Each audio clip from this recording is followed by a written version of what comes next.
You are listening to the Call to Action podcast, where we aim to inspire, educate, and inform entrepreneurs and self-starters on tech and tips related to navigating this ever-changing world.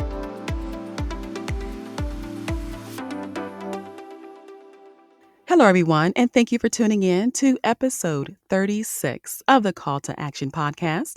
I am your host, Shantae, and today we are having a fireside chat with the author of Herz, and her name is Saida Hope. But before I bring our guest onto the show today, I have an inspirational quote that I'd like to share. And this one really spoke, so I hope you all enjoyed this one. So here is the inspirational quote for episode 36 of the Call to Action podcast. Don't let yesterday take up too much of today. Let me say that one more time so it can hit home. Don't let yesterday take up too much of today. And that was by Will Rogers.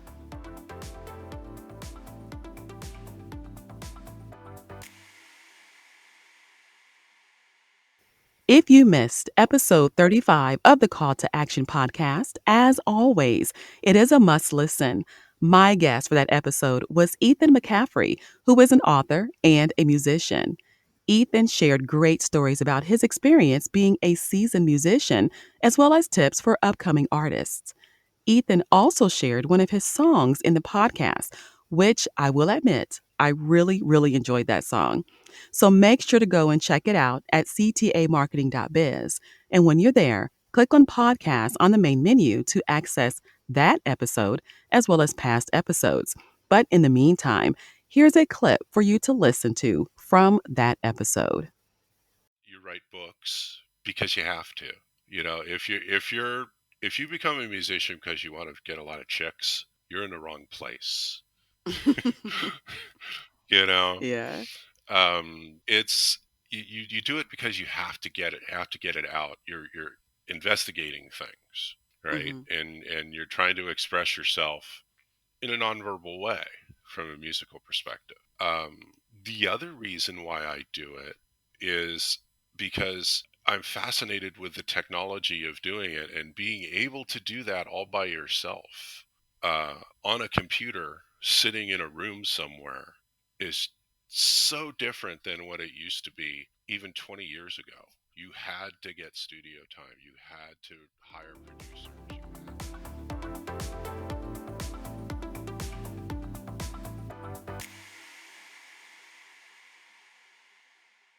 Again, you can hear the full episode on ctamarketing.biz. As mentioned in the intro, my guest for today's show is Saida Hope, who is the author of the book titled Herz. So please join me in welcoming Saida to the show. Hi, Saida. Thank you for joining me on the Call to Action podcast. How are you today? I am doing well, thank you. That is good. Awesome.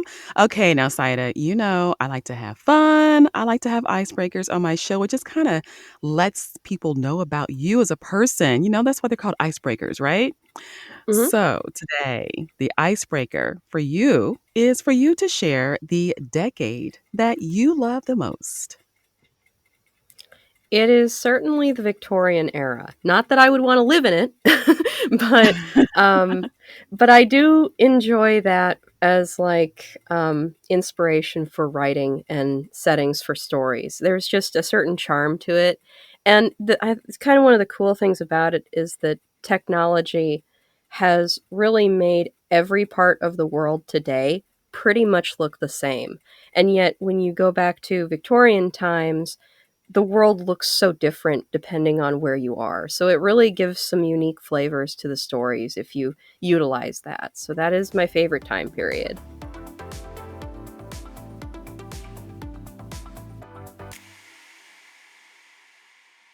Saida, thank you so much for sharing your favorite decade for the icebreaker today. Now, I would like for you to share what inspired you to write. What inspired me to write was when I was a child, my life sort of went from imaginary playtime to becoming a little more serious and actually thinking up concepts and making my own characters. Because, I mean, every kid has an imagination and they play with their imagination and they make stories. But at some point when I was growing up, it just became a little more unique unto me, where I wasn't taking inspiration from this TV show or that TV show. And I was actually starting to think, oh, I can make this character and I can do this and I can have this character do that. And I just started really enjoying it. Very quickly, I actually kind of grew into that mindset of creating stories of my own. And one of my first stories was actually based off of one of my pets I had at the time. It was a little dog. And, and that's what began the whole thing, was creating her world that she lived in and creating her personality as a character and then the other characters with it. And then, of course, as I aged up, then my mind aged up as well, and I actually then just started to take it more seriously and realized, hey, there are people who have this for a career. You should treat it a little bit better than just playtime. No, that's cool though. I mean, learning and applying that early, using your, like you say, your pet, your dog as practice, and then making the stories up. I'm sure that Mm-hmm. helped, to develop that skill. So, like you say, now you're treating it more seriously, and actually, you've written a book, right? Mm-hmm. Yes, yes. Okay. Now you got to tell us about the book. Now, it's called Das Herz. So, can you share with us what the meaning of the title is? So, as I was warning you before, German is not my second language, and nor am I very good at it. However, I would like to learn it as a second language of mine. So there are times when I try to convince myself to actually research the language and get back on that train. But that said, German is always a heavy inspiration for me. And so I took the country and the language and let it kind of lead me to Das Herz, which actually translates to the heart.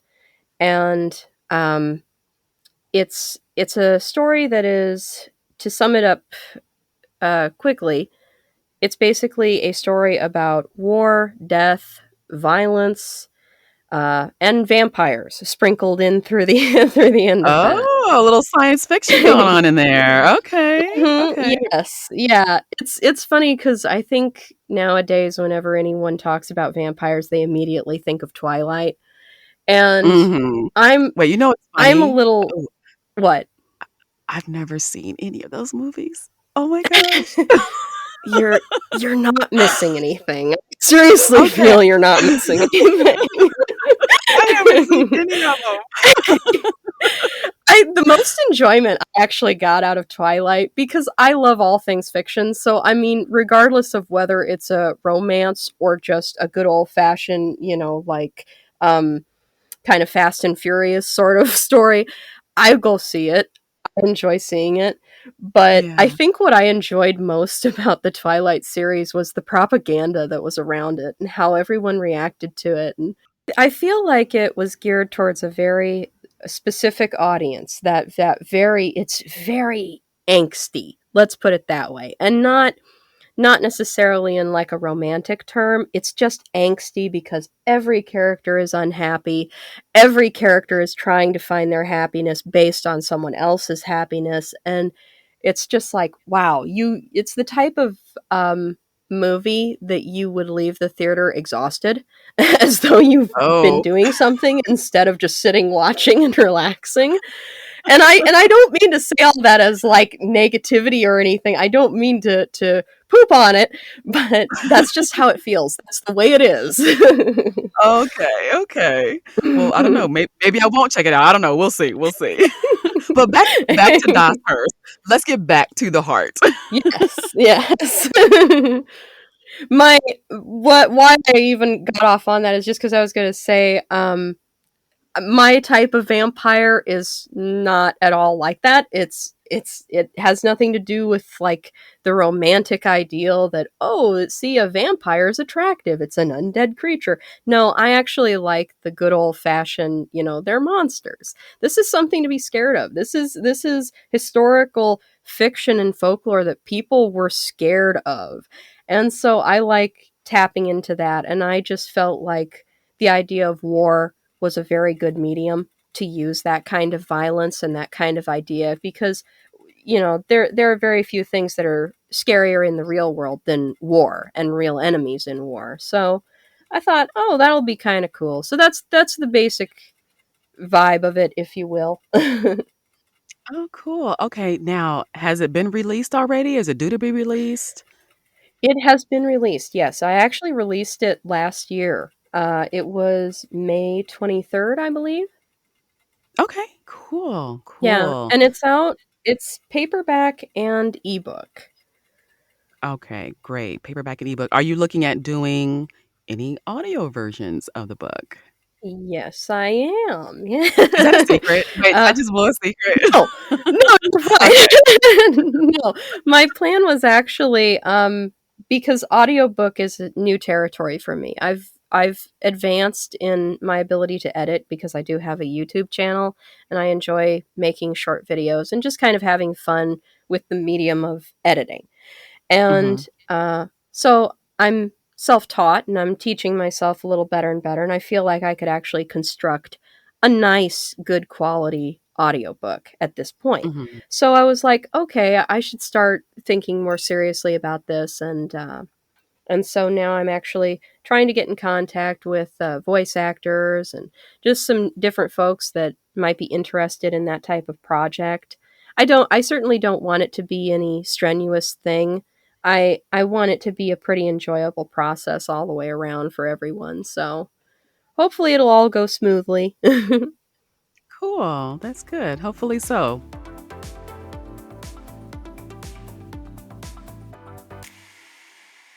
Saida, so we saw your book cover and it's beautiful. And we're going to also, they can see that on ctmarketing.biz, of course, on your site as well. We're going to have all that available. But for those who are listening and for those who may be looking for information about getting the book cover designed for themselves or a book cover designed for themselves, um, tell us about the process. Did you do it yourself or did you have someone do it for you? I'm no stranger to royalty free stock photos. However, um, this was a very personal story. It came from the deep recesses of my mind, so I wanted the cover to be able to be the same. And so I did actually try to find an artist. I went on a few different sites. I went on Fiverr, Freelancer. I did also go on DeviantArt on just some art websites and just I had like my little job description and I sort of sent out that farm to whoever I felt had a style that was kind of what I was already looking for. And oh, I spoke with so many different people. And this is just kind of in general. Um, Fortunately, I already knew this lady by the time I had the Das Herz cover made. But back when I was trying to find an artist, those were the methods I was using. And there were some people I spoke with who were just really super great, like just super understanding of budget constraints, of time constraints, and just everything. And then, of course, there were people who weren't so great. And you just kind of sometimes you have to sort of pick yourself up and be like, okay, don't let that be negative. Just keep on rolling. You'll find somebody. Um, Hmm. and then I happened to go on to DeviantArt and I saw this image that was very close to the style I was needing of a project back then.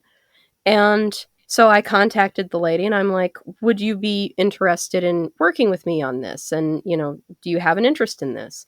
And it was actually, I spoke with her about illustrations that I was going to have in another book that I am going to publish, hopefully towards the end of this year. And so that's how we started talking. And she was just very business and just so professional about it, but yet at the same time had such a pleasantry and way of understanding when I was, oh, I'm super busy this week. Please, I won't be able to get to you. And she just was so good about it. Her name is Victoria, and she lives in the Ukraine. And she was just such a wonderful artist to work with on just the production level. And then her quality of art is just astounding. So I was kind of like, oh, yay, I found my artist. And so Oh, when it came cool. when it came time to do the Das Herz cover, I knew who I was going to go to. So I went to her and I was like, okay, this is, and I had my like inspirational boards that you can have. And I was like, okay, this is the type of brush stroke I want. This is the type of color palette I'd like. This is the sort of setting I Oh, want. And you just you're you like just pull up detailed, huh? references. I am. Oh. That's just how I live, okay? It's well, the thing is too that's kind of handy about it is that I don't think there's a writer on the planet who doesn't come up with inspirational boards while they're writing. And so you just kind of take the same thing and hand it over to your artist. And that way the tone can be similar. That way you have everything already prepped and it's nothing like feeling like you have to scramble to find something. And that's what I did. I just tried to make it as clear to her as I could. And then very badly, I mean, very badly, I did a rough sketch of what I wanted. And I mean, okay, stick figure is probably being generous. so I did what I could and I was like, okay, please take this and just work with the general idea. And she came up with the first draft and it looked so good, but the depth perception was off, which I don't blame her because I don't think I could illustrate depth perception. And so then from her initial drawing, then I'm like, okay, now do this, now do this, now do that. And ultimately we just ended up with the final cover. And the thing that I loved about her too was that she is not the type of artist who tells you what you should want. She listens to you really well, and she just keeps listening to you until she gets the image that you want. But all that Wow, that's said, good. Mhm. the thing that I really loved about it was that she was enjoying the project well enough that she made a couple suggestions. Can I add this here? Can I do this here? And she'd also give some feedback of like, oh, that's a good choice because that makes nice contrast. She made a comment one time about how she liked the contrast between the sword that's in the foreground and the Mhm. church that's in the background, and basically the symbolism that the two mean. And that was really nice, just kind of hearing even that thought, because as like the creator of the cover, you're thinking, that's what I want. I want that kind of contrast. And so it's nice Mhm. to hear that that's coming through to people too. But yeah, Victoria Boyko, she is a wonderful lady. So Well, good. Well, shout out to Victoria. Do you have her, like, her social media? Maybe we can share where we can find her. yes, absolutely. I was going to say I will give you some links to her. And then also, too, if you check out any of my sites, any of my links, either on Twitter or even go to my PayPal, I will have links for her on there as well so you can find her. Perfect, and I will definitely share them on the site with your information too, so we'll make sure Victoria gets some attention.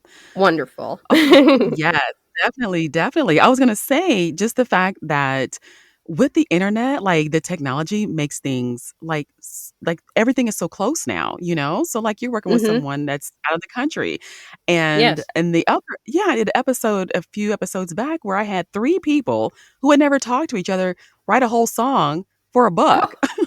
Oh, oh my God. I know.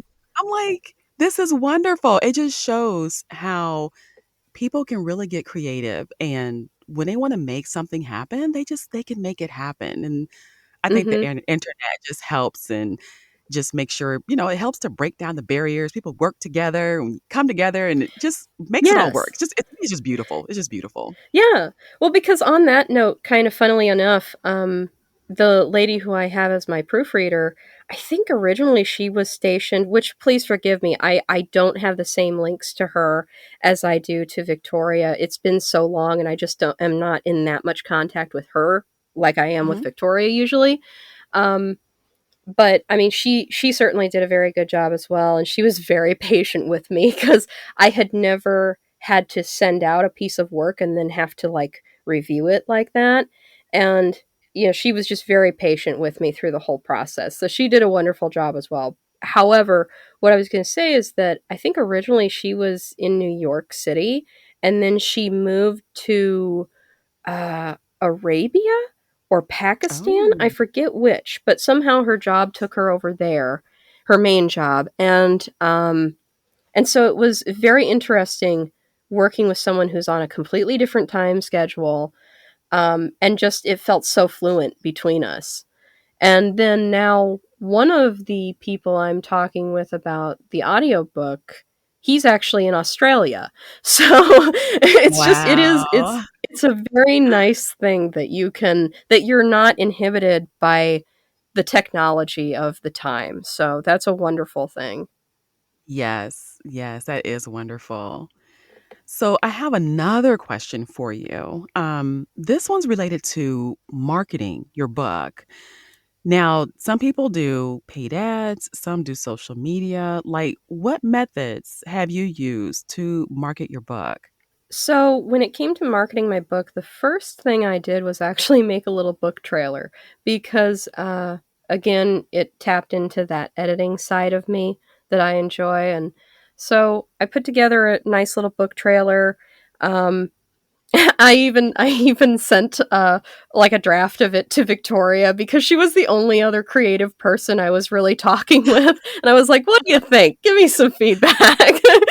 And so, yeah, if you work with me, expect to do things outside of your job title. I'm very demanding, but she was like, "Oh yeah, that looks really good." So that was my first like media advertisement thing I did for the book.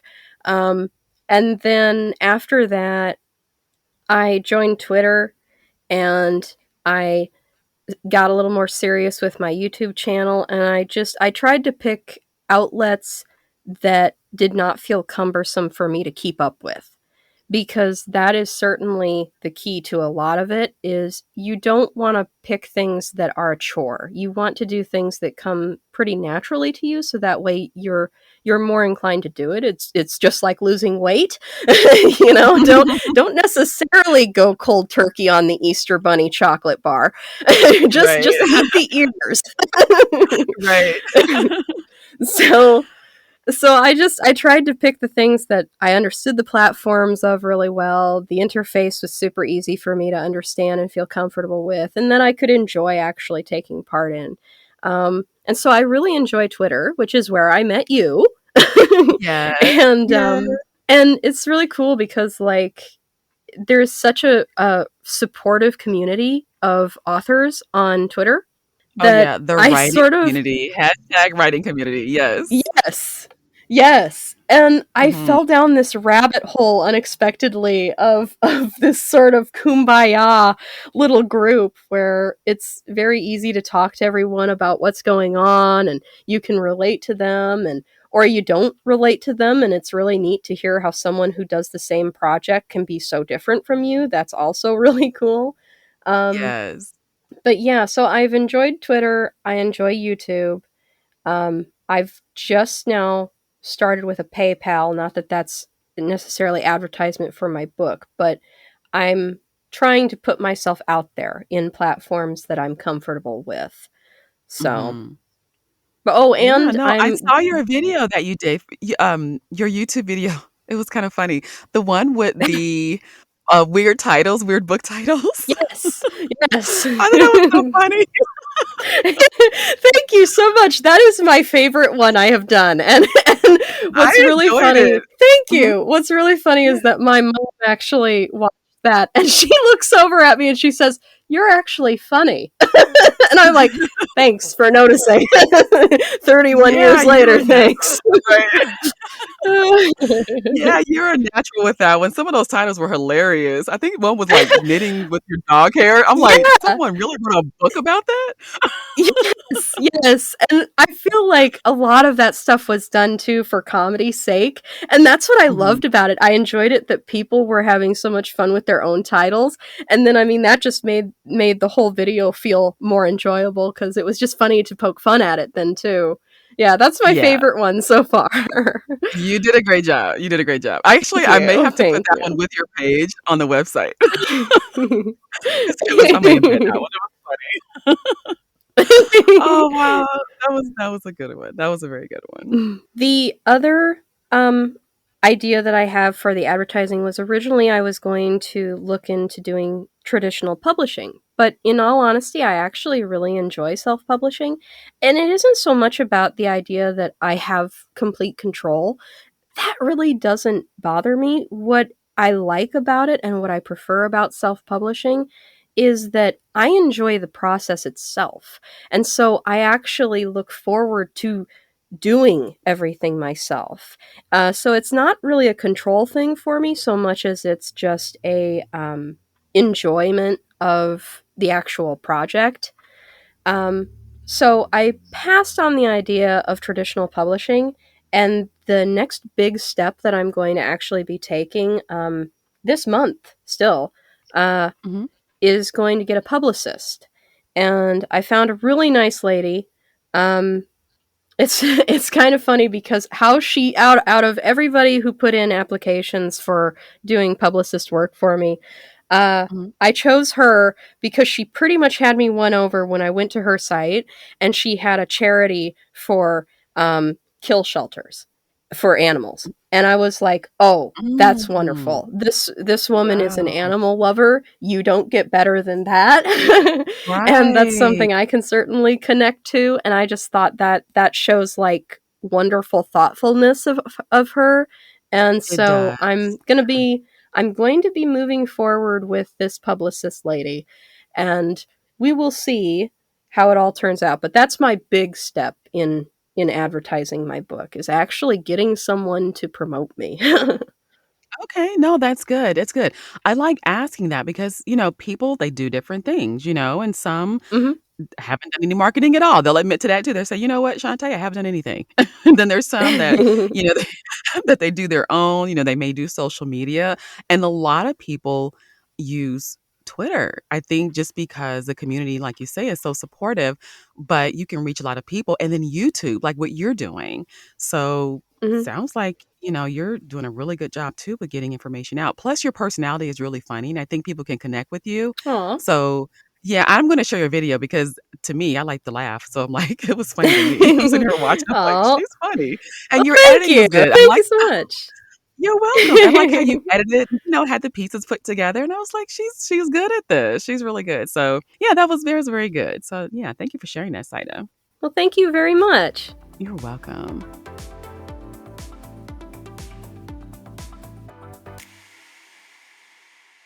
Saida, so what advice would you give to any upcoming or aspiring authors?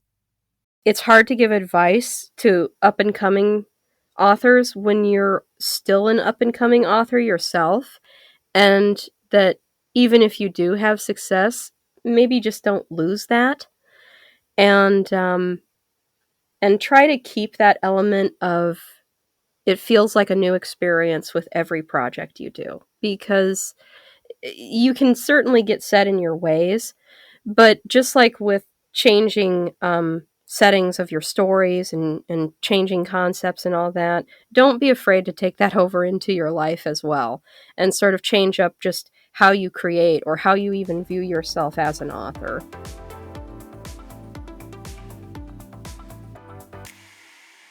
Saida, it has been a pleasure having you on the show. So now let the audience know where they can find your book and also where they can find you. Okay, well, I also want to say too that I have very much enjoyed this as well, Shantae. I love your voice. I love your personality. I have Oh, had a thank lot of you. fun actually, because this is the first podcast I've ever been a part of, and this has been a wonderful exposure to it. So, Oh, thank well, thank you. you. Thank you. Thank you. Thank you. as far Appreciate as that. where as far as where you can find my book and find me, I'm on Twitter at Saida Hope. And my book is available for sale at Barnes& and Noble and Amazon.com. A lot of people go with Amazon, which is understandable because you can have like the Kindle Unlimited, and they just sort of offer a little bit better deals. So feel free to utilize that. And then I also have a YouTube channel that is called Saida Hope. And hey, I'll plug my Patreon. Come support me on Patreon as well. Same name, Yeah. Saida Hope. Awesome. Awesome. And also, everyone, I'm going to have links to all of this on the website. So you will definitely be able to find Sayda. Okay. So again, I want to thank you for being a guest on the Call to Action podcast and for sharing your unique story on my show. It's just been so much fun, Sayda. My pleasure. Thank you so much, Shantae. You're welcome. You're welcome. And now, before we come to a close on the show, I do want to give a special mention to two of my favorite podcasters. One of them is York Campbell, and he is the creator of the Poetic Earthlings podcast. If you love science fiction, you got to check him out. It is just a really, really, really good podcast. I think he posts weekly, but he is on Twitter as Poetic Earthlings. Check out his podcast. It's called Poetic Earthlings Podcast. It is wonderful. I also want to give a special shout out to Word Chef Baker, and he has really nice poetry that he writes as well. And he has a podcast and a blog. His name is Okan Ukeme Cornelius. So make sure you check him out as well. I want to thank you again. And this concludes episode 36 of the Call to Action podcast. And I'd like to end the show with the code. And here is the code. The journey begins when you take the first step. Courage, optimism, determination, and enthusiasm are the tools that will help you along the way. Until next time.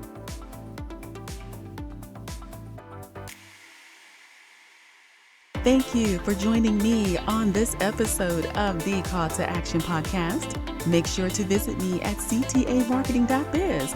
There you can find articles for entrepreneurs and self-starters on tech and tips related to navigating this ever-changing world. Until next time.